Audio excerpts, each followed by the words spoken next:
Let us pray. Our Divine Father, as we conclude for this week our work in this assembly, we renew our thanks and ask that we may continue our work under your guidance. Amen.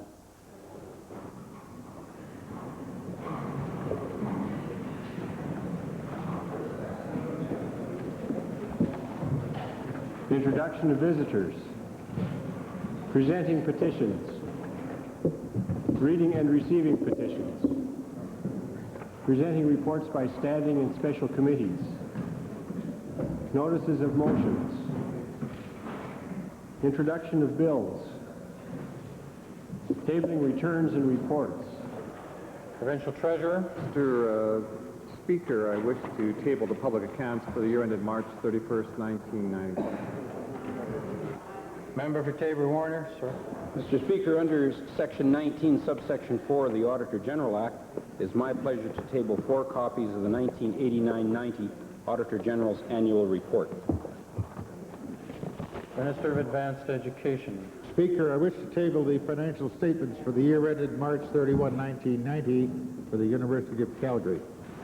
Thank you. Member for Calgary Northwest.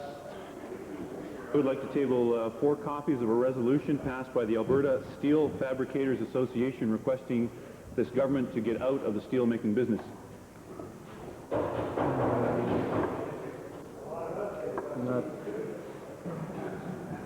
Introduction of special guests. Member for Edmonton Avonmore.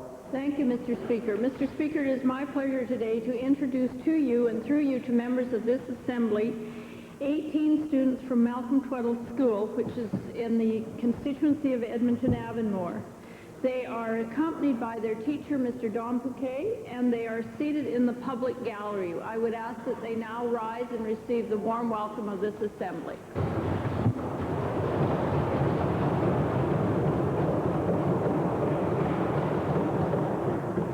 Solicitor General.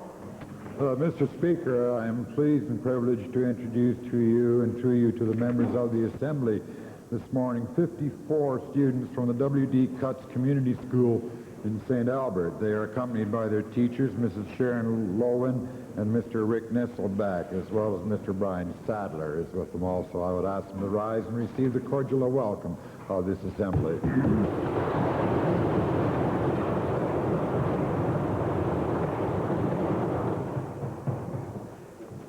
Additional?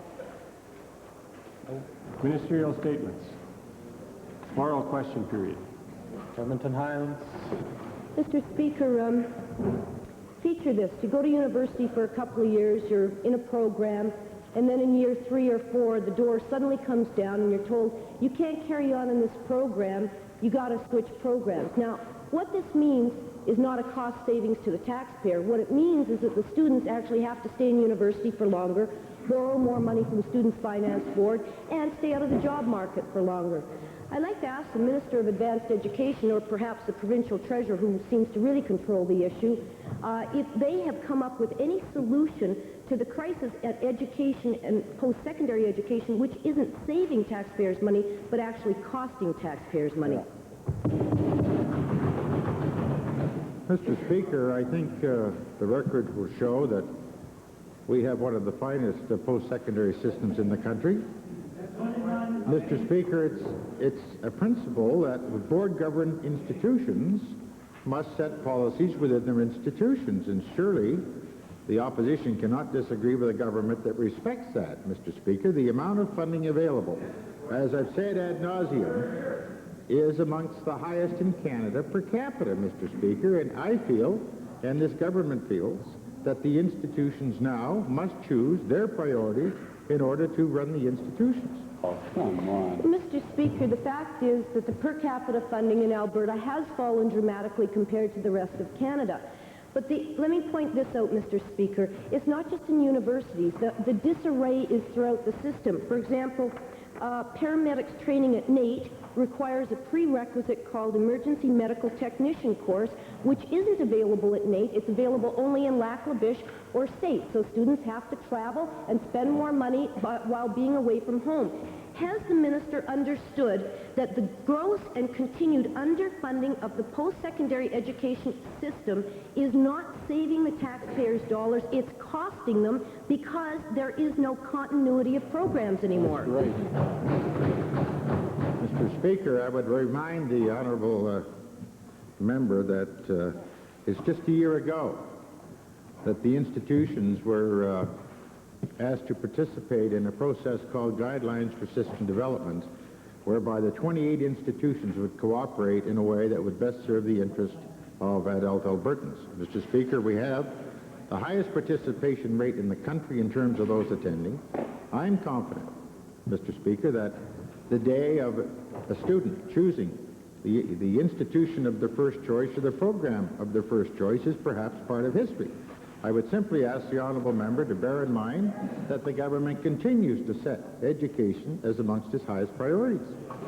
Yeah, Mr. Speaker, so much of a priority that they give it half the amount of the rate of inflation every year to live on. Yeah. That's their priority. Mr. Speaker, I think maybe the provincial treasurer should answer this question. Why is it that this government can come up with hundreds of millions of dollars in a stroke of a pen for every time they bungle issues like TELUS and Novotel, but they can't fund the most important investment in our future, and that is education?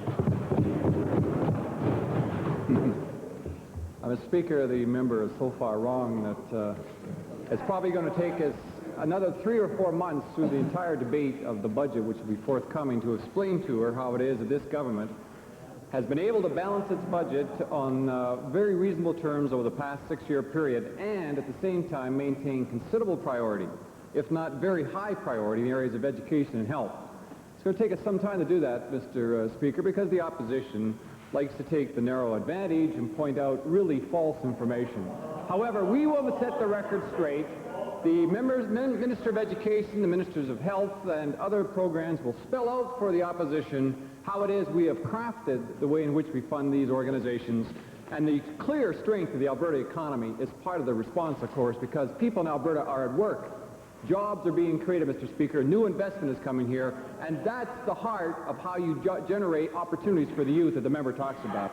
Thank you. Second main question, Edmonton Highlands. Does that mean that the TELUS nightmare is just that, a nightmare, a dream? Mr. Speaker, I'd like to designate the second question to the member for Calgary Mountain View. Took a long time, but here we are, Calgary Mountain View. Thank you, Mr. Speaker. To the Minister of Telecommunications, on January the 11th, just after this government repurchased Novotel, Cabinet approved $525 million in loan guarantees and another $175 million in loans to Novotel. Now, the government's tried to hide and duck all week from responsibility for the management of the Novotel mess. What we need to know from this minister, Mr. Speaker, is this. Did he request or receive from Novotel a briefing on Novatel's financial circumstances before he went into Cabinet to ask for that commitment from the taxpayers of Alberta? Mr. Speaker, no one is ducking any particular questions at all. We have been forthright, and when information has come forward, we have put that out there, even within 24 hours from the time we got that information. But insofar as the information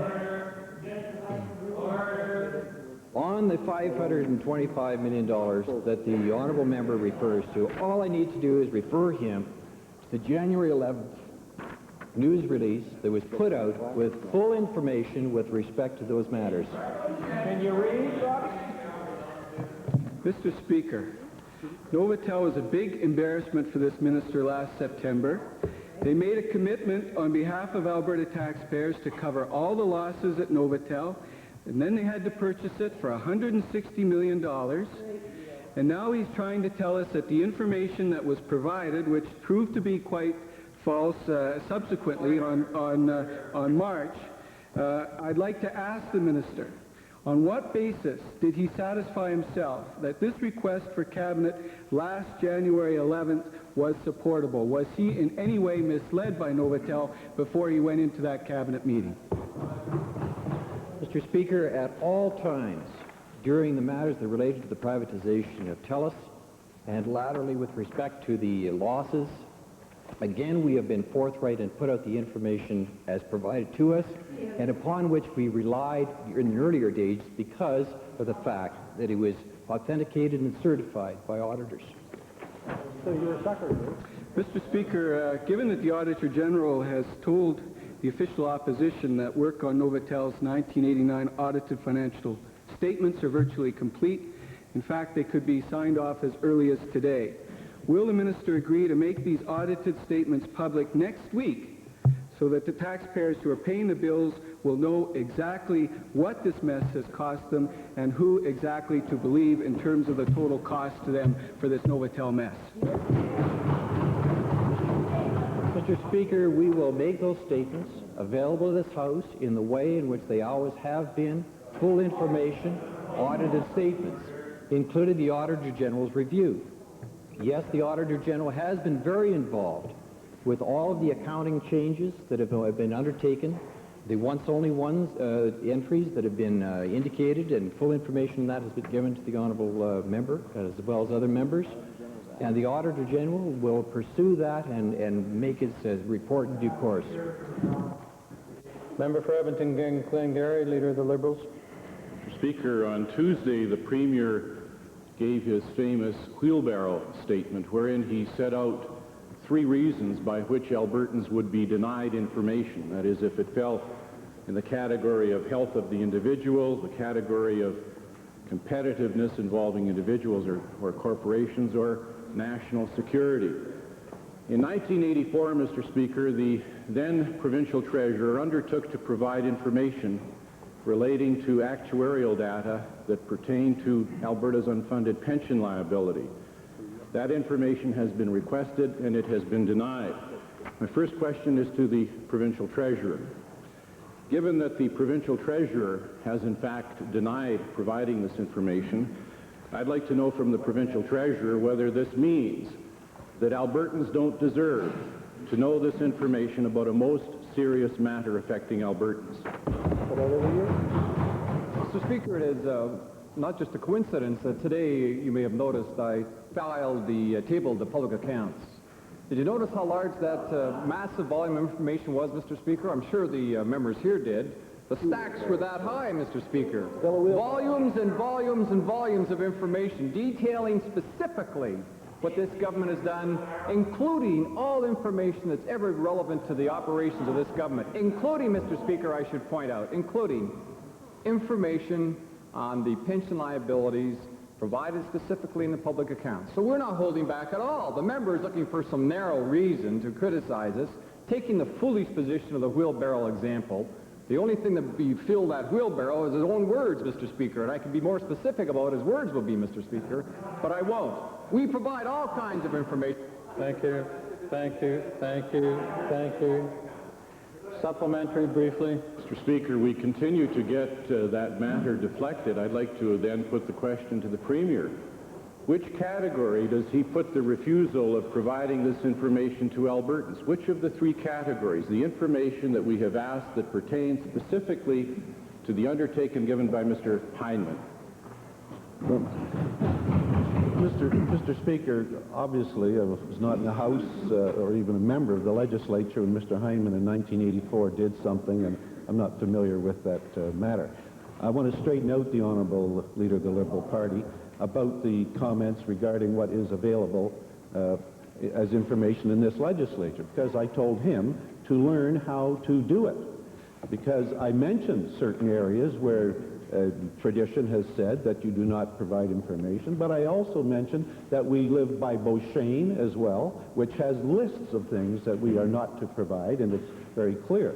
So there are many more than the 3 items which I tried to give him some examples of, and so sorry if he doesn't understand the communication. But let me say one other thing. The provincial treasurer just tabled the documents which deal completely with pension liabilities, and you saw the size of the information. Now, nothing is being kept from anybody in this assembly. 13 out of 16 written questions. Mr. Speaker, I expected this. I expected the Premier to start waffling. He gives a definition, his own definition, and then he starts to waffle. Mr. Speaker, given that the Premier said that any MLA need only stand in this Assembly and ask the question and answers will be given, I'm putting the question. Will you provide all of the information that Mr. Heinemann undertook to provide, that is the actuarial data that relates to the unfunded pension liability? Yes or no? Oh, well, Mr. Speaker, first of all, the public accounts carry all the financial information having to do with the operation of the government. All the information, including the pension information. Now, the member doesn't do his work. He doesn't understand this Assembly, and that's why he fails so badly in here. Exactly. Terrible joke. That's why I repeat again. Terribly joke. That's why I repeat again, his wheelbarrow effort is as valuable as his Liberal membership card. Right. Isn't worth a damn thing. Not worth anything. Member for Bow Valley. Mr. Speaker, I have a question for the Honourable Minister of Culture and Multiculturalism. Terrell Field Station at Dinosaur Park is a very important tourist attraction in Bow Valley constituency, and the member or staff person that worked for the Department of Culture at the field station was recently transferred to Drumheller. Now, my question to the minister is, how will this affect the tourists' attraction to Dinosaur Park and to the Terrell Field Station? Well, Mr. Speaker, I should say first of all that the Terrell Field Station in Dinosaur Provincial Park will not be closed, as some earlier reports had suggested. The member is quite right. The staff position that was assigned to that particular location has been reassigned to other duties at the main museum in Drumheller. But at the field station in the park, there will continue to be dinosaur materials on display. It will continue to be used as a staging area for the important paleontological field work that's done in that area. Some of the specialized programs that were available there, true, will end, but we're going to continue to work with the community and with other supporters of our museum activities to continue to provide a very strong and very pleasant visitor experience, not only at the field station, but also in Dinosaur Provincial Park, and we're working in close concert with the Department of Recreation and Parks and my colleague, the minister, to ensure that that happens. Supplementary question, Mr. Speaker. It's my information that this staff position was transferred to Drumheller and a new position was created in Drumheller for this person. Can the minister advise if this could be conceived as a benefit to the museum in Drumheller at the cost of the Terrell Field Station at Dinosaur Park? Well, Mr. Speaker, in an effort to do more with fewer people and with less resources this year, the Department of Culture and Multiculturalism engaged in a complete reorganization of not only its Historic Resources Division, but also its Cultural Development Division.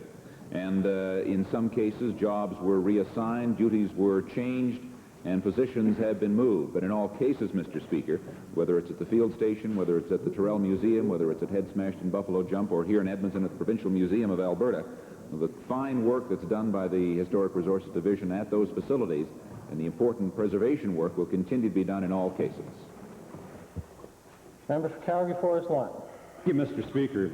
Not only is the Calgary General Hospital attempting to deal with a massive $6 million deficit by closing 64 beds and laying off about 300 healthcare workers, the hospital's the province's big loser in the new acute care funding model. This new accounting procedure will see the hospital lose $4.4 million, in effect canceling out the 3.5 increase in its operating budget. My question is to the Minister of Health. And as much as the minister has said that under the new funding model, the only way hospitals will get more money is by ensuring their beds remain open and are filled with gravely ill patients, will the minister not admit that her acute care funding model is making an already bad situation at the Calgary General even worse? Well, Mr. Speaker, I think we should probably re-enter the discussions on the acute care funding plan. We had extensive discussions in this Assembly with the last budget and estimates for the Department of Health when both parties contributed to that discussion. and supported the model and the aim of the acute care funding, which is to basically say we need to ensure there's a better fairness in terms of how we allocate our health dollars, given that the rate of growth in health care cannot continue at the 300% level that we've witnessed over the last decade.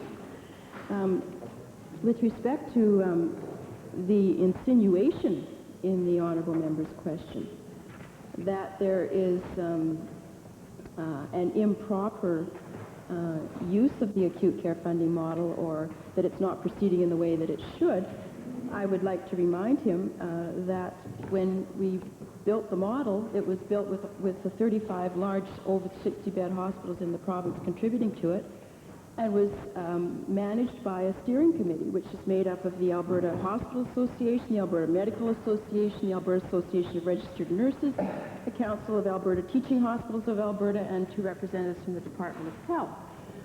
Those recommendations were the ones made to me, which were to make the adjustments. I accepted the recommendations from that steering committee, and I believe that the direction that we are proceeding in is right, although I don't for one moment deny that the management decisions that are being placed on hospitals around our province are difficult ones. I think the alternative is we're going to be spending money for debt servicing costs as opposed to health, and I happen to be an advocate for spending our dollars on health. Well, Mr. Speaker, regardless of what the minister's just stated, what she's done is created a zero-sum game whereby one hospital gains at the expense of another. This is a highly competitive dog-eat-dog situation, and it creates an atmosphere of competition rather than cooperation and regionalization of services. My question... No, there are other things that could be done. Order. Take your place. Honorable members on both sides, stop that chit-chat back and forth because we get this business going on what just occurred. The question, Calgary Forest Lawn, without responding to anybody else. Mr. Speaker. Well, just the question then, Mr. Speaker, is will the minister not reconsider the manner in which he's implementing the acute care funding model to ensure that hospitals like the Calgary General don't have to lose so that other hospitals gain? Well, Mr. Speaker, welcome to the management style of the New Democrats. You know, governing in the 1990s is all about adding more money and when never saying no and everything's going to be fine, folks, and we don't have to worry. In fact, what we are doing is looking at how we spend our dollars on health. And contrary to what the honourable member is alleging, that it's a dog-eat-dog process, it's in fact the complete antithesis of that.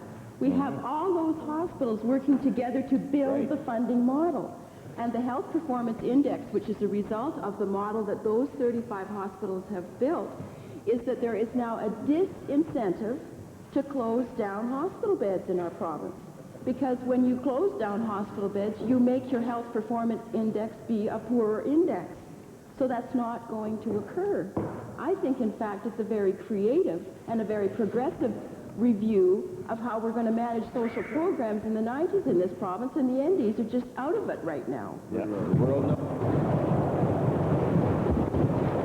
Calgary Buffalo. Thank you, Mr. Speaker. This is to the Attorney General. When we hear the Attorney General telling us that there's no big problem in our youth courts, it's hard to determine whether or not he's so badly out of touch or whether he's trying to emulate the Premier and be a comedian in the House. We're not dealing with isolated incidents here, Mr. Speaker, but with a situation in which justice is being so badly delayed that the whole system of dealing with young people is being perverted. And indeed, the Attorney General's own prosecutors have compiled statistics showing that the delay in disposition of serious cases has increased from an average of 168 days to 231 days from August to December of last year, and it's getting worse. And I'm wondering whether or not this Attorney General is ready to accept trial delays of 8 to 9 months and more as the norm for impressionable young people, and if he isn't prepared to accept that, then what is this government's goal? Mr. Speaker, as I attested to the other day, there are no doubt that there's some stress points in the justice system, and it prevails mainly in the family and youth sections of the Calgary and Edmonton court systems, and more particularly in Calgary than in Edmonton. But I can assure the honourable member and the Assembly that the issue is well under control. We have a number of initiatives which the honourable member will hear about after our budget address. It's not within my jurisdiction to be able to stand up before we present the budget through the Treasurer to the House. We will have a number of initiatives that will answer some of these problems. It's also very important that all of the players in this, be it the judges, the prosecutors, the practicing bar, or the government, work together to solve these rather than try and do it in a very disseminate way. Well, Mr. Speaker, it's not just stress points, it's a crisis, and the minister's own department is telling him so. Now, we heard of a committee being established last fall, and the question is whether or not we're going to have a plan in action released and divulged to the people of this province quickly, or whether or not it's going to proceed at the same leisurely pace as the principal group criminal investigation. Mr. Speaker, if the honourable member had been listening, I told him a plan of action will be unveiled after the budget is tabled. The plan of action that everybody has been screaming for entails more money, and there is a process to enable this money to be and plan to be brought forward. If he waits with patience, he'll hear that. I would like to correct the honourable member on one of the specifics he did raise when he said that the court cases were undue over 9 months delay. Custody cases in the family and youth have a 1.5 month delay. Non-custody cases do have up to a 9 month delay. That is not a crisis. Those are the very, very important or serious offenses where custody is at issue, are with 1.5 months, well within any bounds that anyone might set. Innes Fail, followed by Edmonton Strathcona. Thank you, Mr. Speaker. My question is to the Associate Minister of Agriculture. Mr. Speaker, I've had a number of grain producers phone my office with concerns about the Revenue Protection Plan, or sometimes referred to as the GRIP program. These producers feel that the area average falls far below their own production record. My question is to the Minister is there any way this program can accommodate these producers?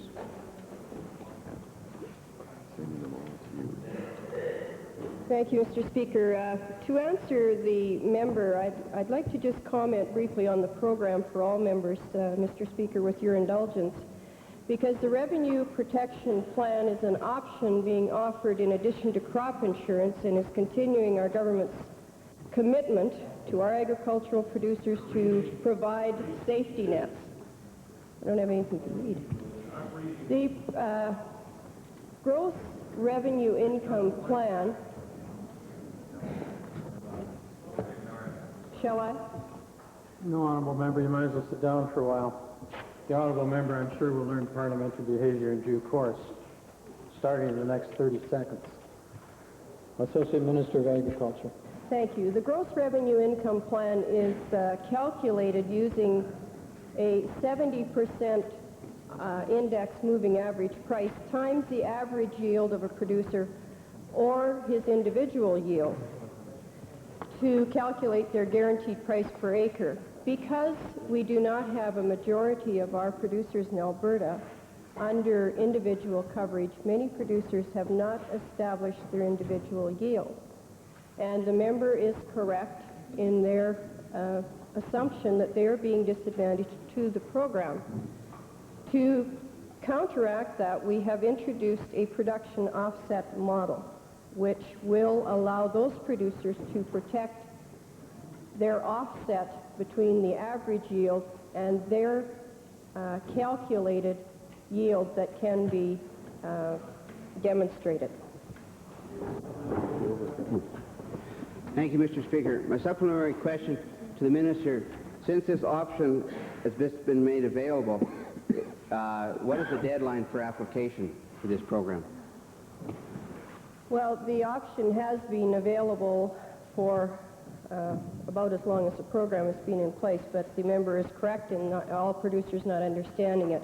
And my understanding is, and I will check the date with the corporation who operates it, is that the deadline has been extended to April the 22nd to give all producers in the province an opportunity to better understand the program.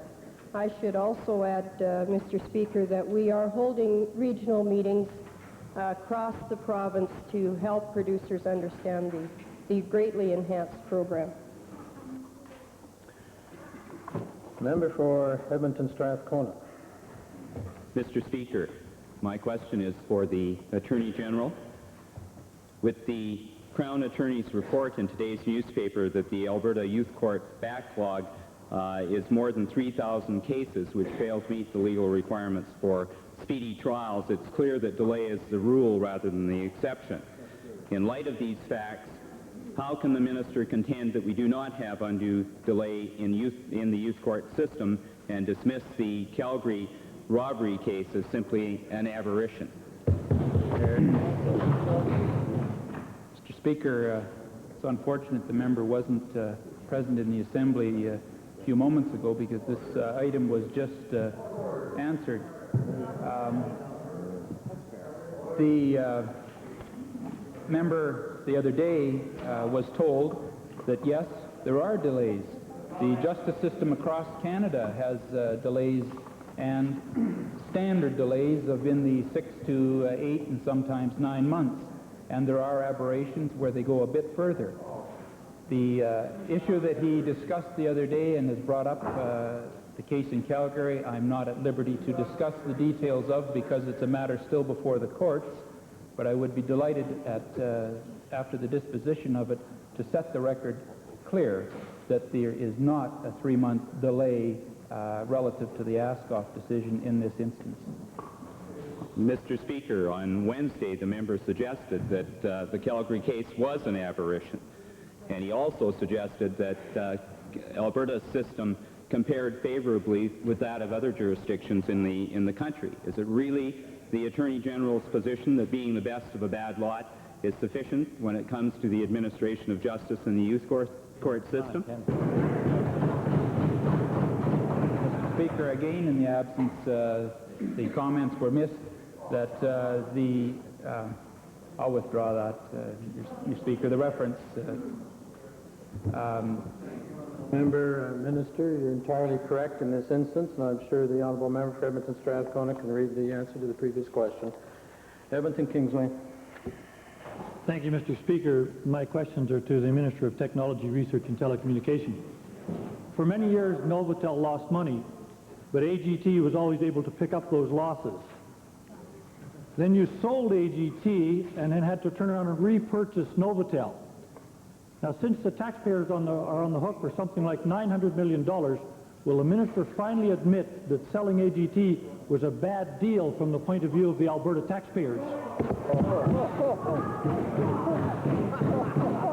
Mr. Speaker, that question absolutely really gets me. But let's just look at the facts.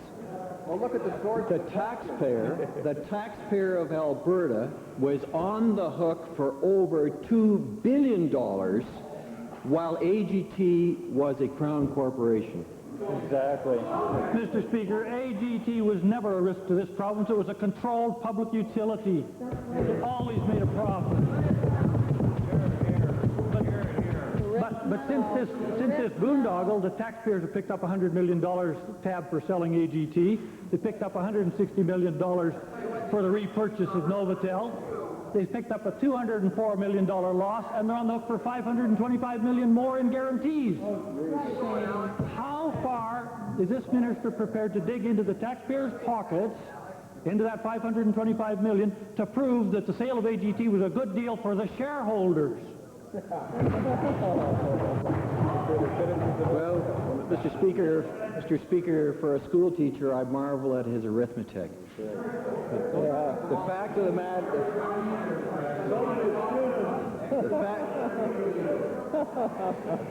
the fact of the matter is, The fact of the matter is that there are enough school children in the galleries to realize that this really isn't being run the way it ought to be run. Perhaps we'd have some silence to listen to the answer. Honourable Minister. Well, Mr. Speaker, during the last session of this legislature, when we had the full opportunity to debate all matters that related to the privatization of AGT, we reviewed all of those circumstances at that time. It would do the honourable member good just to refresh himself with respect to the facts that are set out there. Okay. The Chair also draws the attention of the member for Edmonton Kingsway with respect to Beauchesne 409, subsection 3, and also 11. The honourable member is not the only one. The last few days he's been standing up asking ministers what their opinion is. Those questions are clearly out of order. Calgary Northwest. Thank you, Mr. Speaker. My question today is to the Minister for Economic Development and Trade. Mr. Speaker, the people of Alberta have the unenviable position of owning 83% of a steel company that has mortgages and loans totaling $21 million, backed by loan guarantees from this government of $14.5 million. Mr. Speaker, in recent discussion with industry experts, Northern Steel's true value has been placed at approximately $2.5 to $3 million, despite the $14.5 million in loan guarantees. And my understanding is a prospectus has been issued by the government for the sale of Northern Steel, and apparently the sum in there is a grand sum of $1 and an assumption of some $5 million of the total debt. My question to the Minister for Economic Development and Trade is simply this: will the Minister confirm that in fact the selling price is $1 and assumption of some $5 million of the total debt of Northern Steel? $5 million sale. Mr. Speaker, let me indicate and give a little background to the honourable member too, recognizing the seriousness with which he has posed the question, and to share with him it is our desire to privatize Northern Steel, and it is my hope that we can have this accomplished prior to year's end. We have a couple of serious interests in assuming this company, of which we are in the process of pursuing. I'm curious, though, as to whether the honourable member is suggesting that we should not have involved ourselves with this company. If the honourable member is suggesting that, I would hope that he would be open enough to state that. Because we involved ourselves so that we could continue with the strong economic growth that we have within this province. If one examines the record and looks at the job creation that has taken place within the province of Alberta over the last number of years, we are proud of our involvement, and because of that involvement, we are the #1 province as it relates to economic growth in all of Canada. Thank you, Honourable Minister. Thank you. Say some supplementary. Well, in response to the Minister's question, no, I don't think you should have been involved. And so did the Alberta Steel Fabricators Association. I thought I'd give him an answer. My second question, a supplementary question to the Minister: will the Minister please tell the House why it is that this supposedly government, business knowledgeable government, would get themselves involved and finance a company 500% more than the actual value? They gave them $15 million, and it's only worth $3 million. Why would you do that? Mr. Speaker, the honourable member is on the record of indicating we should not have supported this company.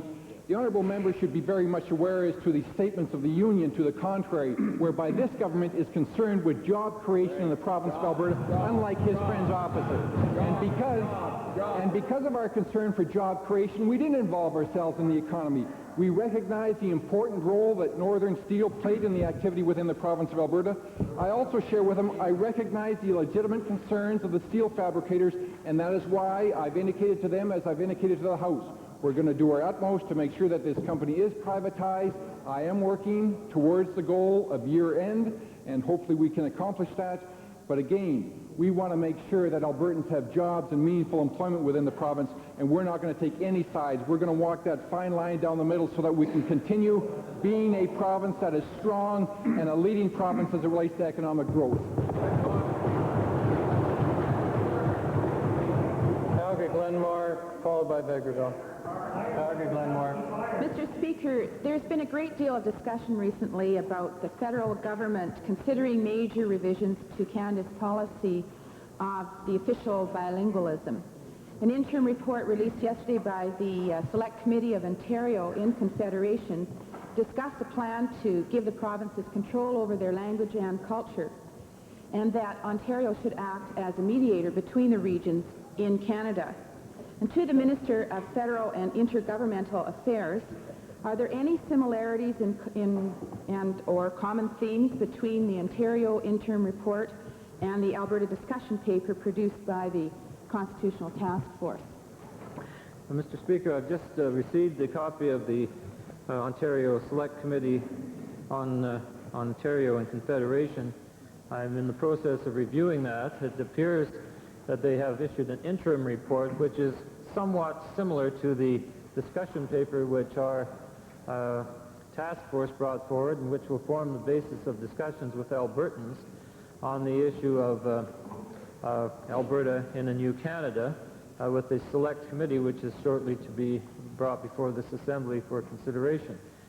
With respect to the issue of languages, obviously that is indeed a subject of discussion which the Ontario Select Committee has considered and will be considering as they now move into the next phase of their committee's work. That, of course, will be something we expect to hear from and indeed have asked questions to Albertans to give us their views on the subject of a language policy for Canada. Obviously, there has not been at this stage, though, any discussions with the federal government on revisions to the language policy of Canada in the constitutional setting. Mr. Speaker, would the Minister please outline this government's plan for intensive public participation relating to Alberta and Canada's Constitution? Well, Mr. Speaker, as I indicated in my first response, we will shortly be tabling a motion for debate in this Assembly which will outline the composition of the Select Committee on the future of Alberta in the new Canada. And when we get to that particular motion, there will be ample opportunity for debate, and I would urge all members to start considering that, and therefore I don't think I could really respond in detail to the question that's posed today. But members should look forward, and I hope that all members, and I hope that the Liberal Party will reconsider their ill-advised position not to participate. Shame. Member for Vegreville, followed by Calgary McKnight. Thank you, Mr. Speaker. Mr. Speaker, net farm income in Alberta declined by 55% last year and is projected to decline a further 43% this year, mostly due to disastrous conditions in the grain and oilseed sector. Now, given that any improvements offered by the GRIP program or through GATT negotiations are at least a year away, I'd like the Minister of Agriculture to tell us and the people of rural Alberta just what exactly he's doing to lobby for and help with the deficiency payment for Alberta's grain producers this year. Right on. Mr. Speaker, the first thing the province of Alberta has done is to participate in the new gross revenue insurance income program at an additional cost of about $50 million. I think the point the honourable member misses is that the revenue option for the first time in history is going to give the grain producer a guaranteed return. He's going to know the minimum amount of money he's going to take either out of the marketplace or out of the program. It brings a stability to that sector of agriculture similar to what the red meat stabilization does to the livestock sector. That program, if the farmer chooses to take it, is certainly bankable and will assist farmers in getting operating credit this year. That program is deemed to be a second line of defense, which we've agreed under the Growing Together discussions with other provinces and the federal government should be shared federally and provincially. Third line of defense programs we have agreed, and that was reaffirmed and put out in print after the Regina meeting, will be solely the responsibility of the federal government. It's our understanding that the Honourable Don Mazankowski is contemplating some type of third line assistance which may come into place in the near future, but that will be strictly a federal response. Mr. Speaker, you don't put crops in the ground by contemplating or by, wishing and hoping about programs that may be in effect next year. It takes money, and it takes money now. Right. And I'd like to ask the Minister of Agriculture, who appeared on TV in front of hundreds of farmers and said that there were no problems in agriculture in Alberta. For many, that was indeed the last straw. I'd like to ask him when he's going to do his job and stand up and advocate for farmers rather than try and defend this government's pitiful record. Right on. Mr. Speaker, I have well realized that many farmers depend upon an operating line of credit to put crops in the spring. I stressed in my opening comments that the gross revenue insurance program is bankable, and for the first time will give some comfort to the farmer and to the banker that there is going to be a return, and the first part of that return will probably be before the end of 1991. With respect to the accusation from the honourable member that I stated there were no problems in agriculture, that is totally unfalse. He's totally construing a falsity. I analyzed the agricultural industry sector by sector and acknowledged that there were two areas, one of difficulty being our sheep producers and one of very deep, serious problems being our grain and oilseed producers. And we've discussed some of the programs and responses that we've made to that sector. But to try to tell the public that agriculture is at a crisis when our livestock sector is doing well and when for the first time in history the total income to the farmers from beef exceeded that from wheat would be creating a false view of what I view as an industry that has some good strengths in it. Granted, thank you. Thank you, Honourable Minister. Calgary McKnight. Mr. Speaker. Mr. Speaker, in declaiming my future report authored by the Associate Minister of Family and Social Services, the following comment is made. Education for people with mental disabilities must continue into adulthood. They must be given the same opportunities and access with support as required to a wide range of post-secondary education, trade schools, and upgrading. To the Minister of Family and Social Services, given the recent cuts to the oversubscribed transitional vocational program for developmentally delayed adults at Olds College, will the minister now concede that the government has forsaken these rural special needs students and concurrently the intent of the report mentioned earlier? No, Mr. Speaker. Mr. Speaker, I've received letters from developmentally delayed students who are desperate to get into the Olds program and are pleading with this government not to desert them. Does the minister agree that cutting this program will actually cost the province more in the long run, since it will force these students back into the welfare or AISH system instead of allowing them the dignity of becoming proud, active, and employable Albertans? Well, again, Mr. Speaker, the member is asking for an opinion, but the answer is no, Mr. Speaker. Thank you. Minister of Technology, Research and Telecommunications wishes to give answers to previous questions. Minister. Mr. Speaker, during my absence from the House the last 2 days, there have been a number of questions that have been put forward that I would like to respond to. The first, I would refer, Mr. Speaker, to the question from the Honourable Leader of the Opposition on March 20th on page 105 in Hansard with respect to the limitation on the commitment of taxpayers' dollars relative to Novotel.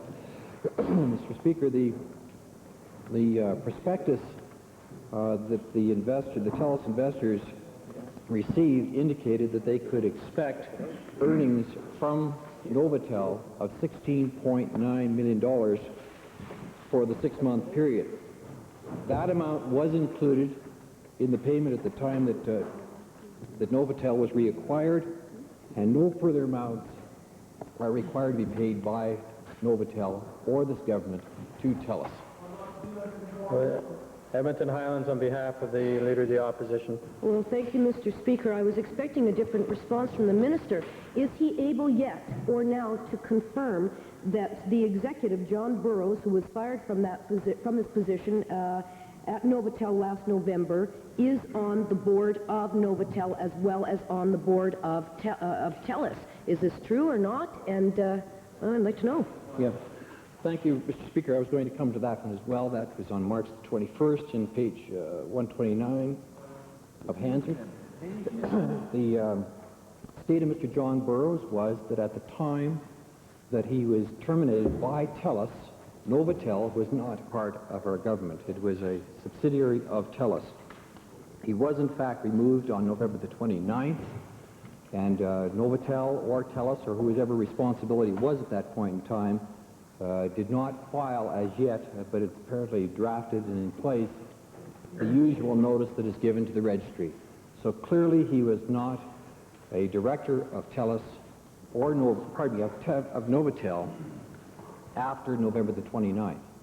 Insofar as TELUS is concerned, he is still a director of TELUS because the board of directors of TELUS are unable in any legal way to remove him as a director. That's up to the shareholders, and that will be dealt with at the next annual meeting. Now the minister, with respect to the next line of questions, which the chair understands was from Edmonton Kingsway. Minister, response? No, you don't get a supplementary. Minister? The chair understands it this way, and this is one of the difficulties which is involved with trying to go back to this process. The minister stands, makes a statement in response to a question raised in a previous question period. In this case, it was the member for Edmonton Highlands acting on behalf of the leader of the official opposition, getting a chance for one question. The minister then responds. We've now completed that action. The minister now rises to make a statement, if he has one, with respect to a question raised in an earlier question period by Edmonton Kingsway, and then responds. No, only one. 1, 2. The honourable member for Edmonton Kingsway. A minute, thank you. The chair will check with the table. The honourable member for Kingsway raised a question to the Premier on March 20th, page 109 of Hansard, in connection with what was referred to as the extra $90 million in funding in January. And today, Mr. Speaker, I responded to that directly in my answer to the honourable member for Calgary Mountain View. That's right.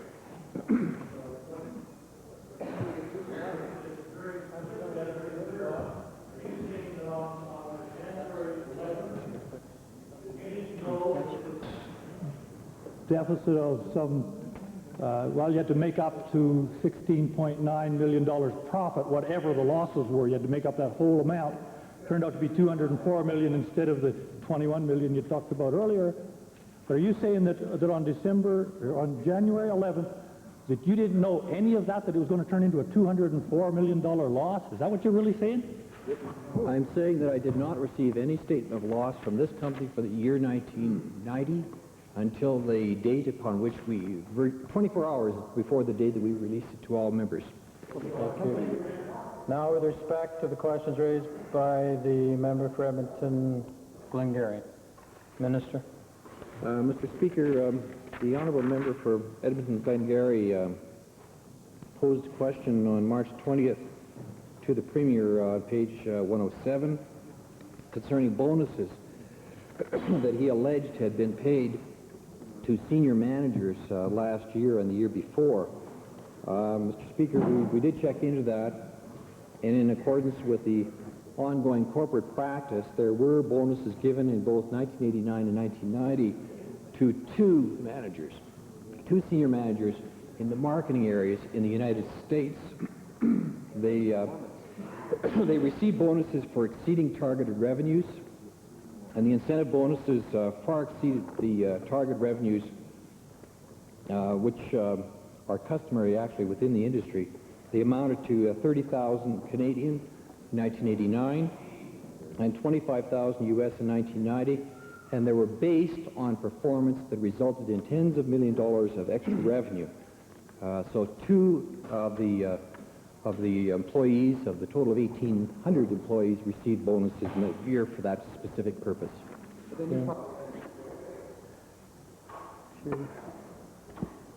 The chair would remind all honourable members of some references in Beauchesne, because this has been occurring from time to time throughout question period in this first week of the sitting. All members are asked to make reference to Beauchesne, the sections 425 to 430, before returning to the House on Monday.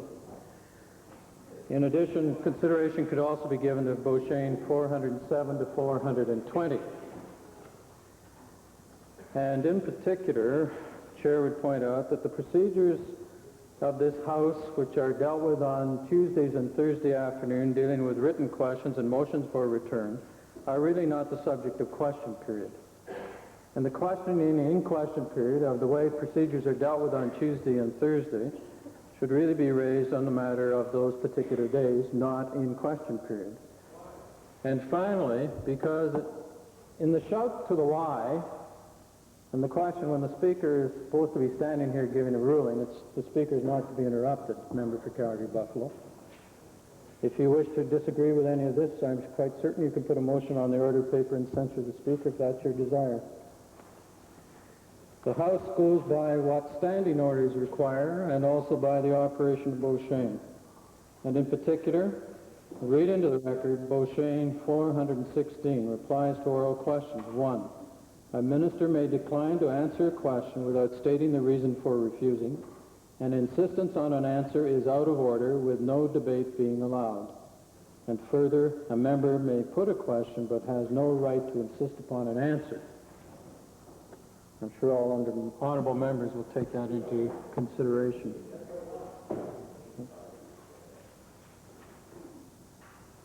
Now, am I looking at a point of order? Honorable Minister? Mr. Speaker, I had one more response to give to a question raised by the Honourable Leader of the Liberal Party on November the 20th. What was possible for November? On page 107. Mark, proceed at that. The note that came to me, Honourable Minister, just simply said that there was one for each of 3 members of the House. So next time I'd like to have the specifics, please. Thank you. Minister, please continue. Mr. Speaker, the Honourable Leader of the Liberal Party made allegations in his question that the 3 senior managers that were terminated by TELUS in November received generous severance packages. That is false. No severance packages have been issued to the 3 senior officers terminated by TELUS. Edmonton Glengarry. Mr. Speaker, do I understand then that no compensation whatsoever has been paid to any managers that have left the employ of Novotel? So, Mr. Speaker, there are packages with respect to those that were layoffs. Novotel has made opportunity packages for those that were laid off recently in Lethbridge. But as I understand the Honourable Leader's question, it related to the 3 members who were terminated by TELUS, and the response is in that respect. Thank you.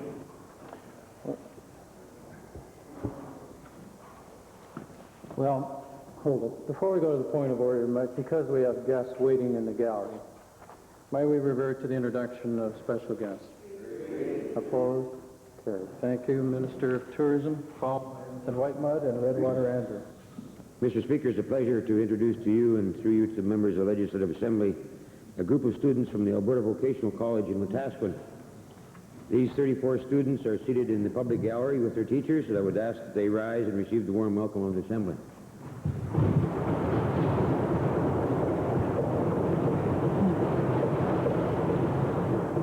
Edmonton Whitemud. Thank you, Mr. Speaker. It's my pleasure to introduce to you, and through you to members of the Legislative Assembly, 24 bright and eager students from Rideau Elementary Park School that are here today accompanied by their teacher, Mrs. Diane Gillespie. 12 are seated in the members gallery, 12 are seated in the public gallery. If you would stand and receive the warm welcome of this House, and I'll see you for a photo session in a few minutes.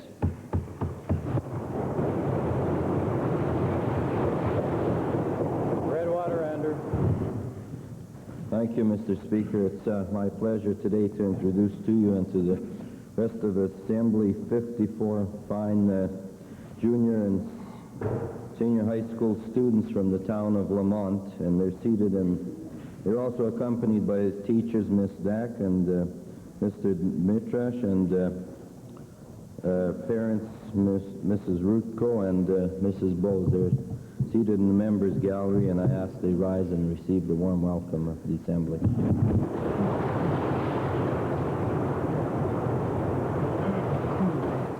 Point of order, Calgary Mountain View. Thank you, Mr. Speaker. When the minister stood up, to give an answer to a previous question asked by the Leader of the Opposition. It wasn't clear that he was going to be answering a series of questions one at a time, and so the Opposition House Leader, Mr. Speaker. No, yes. This is question disagreement. Thank you, Mr. Speaker. The Opposition House Leader, not being aware that she was going to be able to ask a supplementary to a second question that the Minister was going to reply to, she anticipated the second question and didn't thereby get the opportunity to ask the supplementary to the first question. So he made two replies to two questions that had previously been asked by the Leader of the Opposition. The Opposition House Leader had the opportunity for one supplementary to those two, and I would ask, Mr. Speaker, with your indulgence, that you rule that she be allowed a supplementary to the second supplementary. Well, Honourable Member, the answer to that is no. But the Chair also has listened to not only your comments, but obviously was a participant in the exchange. The difficulty is there that when a number of questions are taken as notice and then the Minister has to stand and reply, the procedure generally has been that it's with respect to one member rather than three, as was the case here. The problem here is this multiple thing that's going on, and the Chair not really being apprised that this is the day that this whole process is going to transpire. I think in future when we're going to do this, well, what happened originally was the Chair received a note saying that questions were going to be replied to. The Chair then had them, a note went back to the Minister requesting that they be broken down into three instead of just an omnibus, so that three members would have an opportunity to respond. And that is indeed what happened. In the normal course of events, the Minister would stand, give the information, there would be opportunity for one question, and then the response by the Minister. Now, there's a problem involved here today as I stand here and reflect on the problem, and I don't need all these finger signals, thanks, people. That as the Chair allowed two questions and two supplementaries for the Leader of the Liberal Party, therefore the Chair in its present condition will allow one more question from the member for Edmonton Highlands responding to the Minister, and the Minister will be able to respond. Thank you, Mr. Speaker. I can assure all members of the House this morning has been a confusing one in all sorts of procedures. My supplementary to the Minister is this, because the information he's provided is as clear as mud. In the net, then, who is responsible for picking up the tab? If the Minister says he didn't know that the debt was going to be, $204 million at the time by January, is TELUS not responsible for picking up the tab, or are the taxpayers? Can he explain who or why? Well, Mr. Speaker, the loss that we advised the members on for 1990 of $204 million, which was consisted of $66 million operating and the balance for one-time only adjustments in the accounting procedures of Novotel, were losses for the year 1990. And I don't know that companies have losses. I mean, it's not unusual for companies to have losses. Unusual that the losses should be the extent to which they were, but that, I think, has been fully explained, and the other aspects with respect to those matters that haven't been explained are being examined in a due process of assessment and evaluation to determine exactly how this company can best respond in the future. The Chair would add one footnote to the point of order that was raised, that it has been established that the member who feels aggrieved is the one who raises the point of order in future. And certainly Edmonton Highlands has the capability of raising the point herself. Orders of the day.